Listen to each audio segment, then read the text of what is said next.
السلام عليكم ورحمة الله وبركاته. طبعا أحداث جديدة ومتلاحقة. توقيع عمر كمال عبد الواحد للنادي الأهلي. أنا عايز أقول سبب بسيط جدا. يعني طبعا هو الأهلي كان معروف جدا، الأهلي هو اللي هيكسب الصفقة، الأهلي هو اللي هياخد الصفقة، الأهلي هو اللي اتجه إلى الأبواب الشرعية، الأهلي اللي تفاوض مع مسؤولي فيوتشر، مع وليد دعبس، مع كابتن أحمد شوبير. ماشي خطوات صح. يمكن الزمالك كان بعد شويه، يعني الزمالك كان بيتفاوض مع اللعيب نفسه، بيتفاوض مع ولد اللعيب، بيتفاوض مع وكيل اللعيب.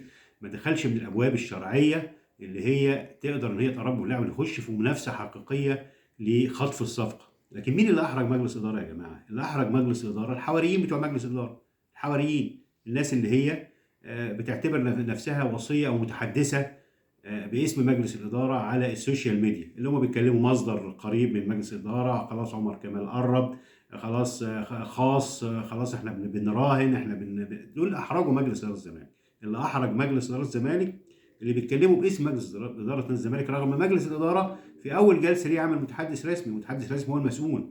مجلس الإدارة عليه دلوقتي ان هو يشوف الناس دي اللي بتتكلم باسمه دي، يعني دول صفاتهم ايه، علاقاتهم ايه باعضاء مجلس الاداره، علاقاتهم ايه بالنادي، بصفاتهم ايه، هل دول اعلاميين، هل دول شغالين في النادي، هل دول بيتقاضوا اجر على الكلام اللي بيكتبوه في السوشيال ميديا؟ لا طبعا. المفروض ان يا جماعه المجلس اتحط في حرج كبير رغم ان هو بعيد عن الصفقه. يعني هو دلوقتي الناس كلها بتقول المجلس الاداره فشل في التعاقد مع عمر كمال عبد الواحد. لا، هو مجلس الاداره ما فشلش، هو مجلس اداره اللي خلى مجلس الاداره شكله ان هو فشل الناس اللي بتتكلم باسم مجلس اداره الزمالك وبتحرج مجلس اداره نادي الزمالك. عمر كمال مش يعني مش اخر صفقه، او ان صفقه خلاص ان الزمالك هيوقف عليها.